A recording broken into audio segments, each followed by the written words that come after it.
Hello there. It was a classic for generations of German school children. Walking with school friends from London's Big Ben to Buckingham Palace, taking a photo with a red telephone booth, and trying out classroom English in real life for the first time. Great Britain was one of the most popular destinations for school trips and language trips abroad by German schools, but also for students, until Brexit.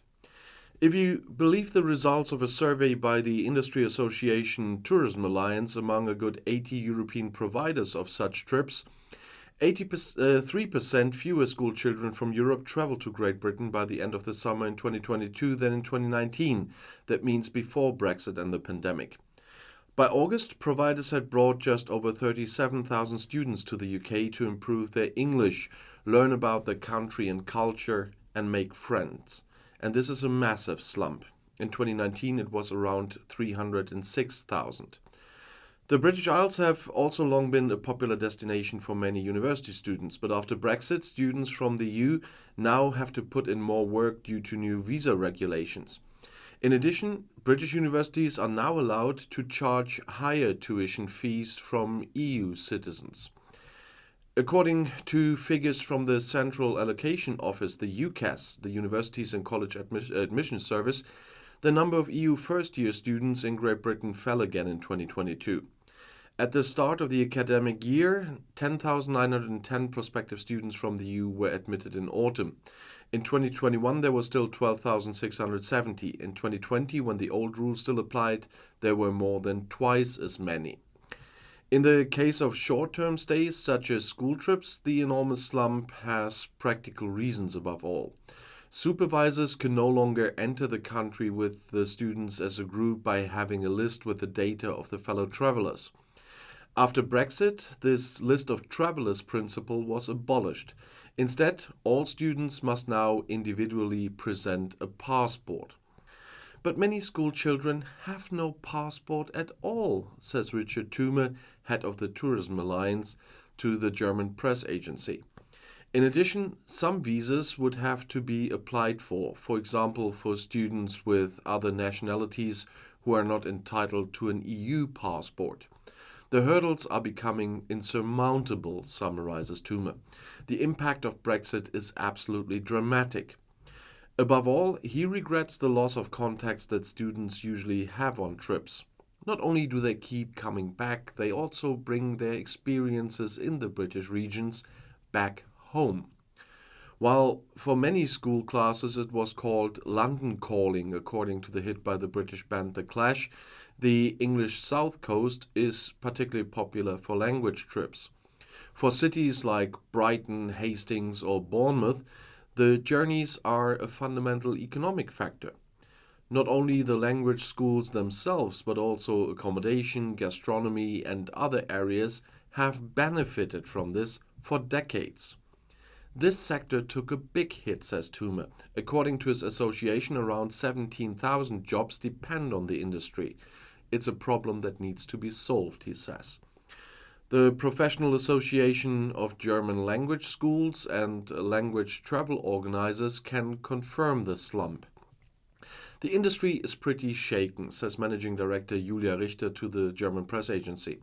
There were only very few trips in 2022. In addition to Brexit, this was also due to the uncertain corona situation last winter and also in spring, when restrictions still applied and long-term planning was almost impossible. Like the British providers, however, the German association also sees the greatest hurdle in the tightened entry regulations. The fact that all students need a passport or even a visa makes participation much more difficult for everyone. Everything needs to be done in advance and causes additional costs, says Richter, that deter many schools or teachers who organize class trips. Taking trips to Ireland or Malta instead presents other hurdles. These destinations are less easy to reach by train or bus and are therefore nowhere near as cheap and sustainable as trips to Great Britain, which, according to the association, plays an important role for many. There is hardly a cheap and sustainable alternative to southern England, they say. The British government does not appear to be planning any changes, at least as far as entry rules are concerned. We recognize the importance of exchanges between the UK and other countries. That's what the Home Office said. British entry rules are already among the most generous in the world. Yeah. The industry is therefore not expecting a speedy recovery. For 2023, the provider surveyed by the Tourism Alliance still expects 60% fewer school groups than before Brexit and the pandemic. For Ireland, on the other hand, almost as many school trips are expected as before. And that is just one more example. I always try to bring you the things a lot of people are not thinking about when they think about Brexit and the consequences. And this is just another example. There are so many things no one ever talked about in the Brexit campaign that time that are affected by Brexit now. And a fun thing is that there are still people that are posting the same crap anytime in the comments and repeating and repeating and repeating the crap they already wrote in 2015, 2016. I don't know what drugs they take or in what world they live in, but it's unbelievable that they're still posting that stuff and that they still are insulting a always growing majority of the population by calling them Ramona is nowadays really funny, because now it's not only that everyone of a sound mind predicts these problems. Now we see these problems and they still don't want to admit that they are wrong. But that's a certain psychological thing. I'm not starting on that one. I'm not a psychologist, but there are many out there who are talking about this. And there's a lot of people out there that would even go down with waving flags before they would admit that they were wrong. And a lot of people are still there, and I see a lot of those in the comments under my videos still, or in the blocked section where YouTube blocked those comments because of all the insults they are still sending.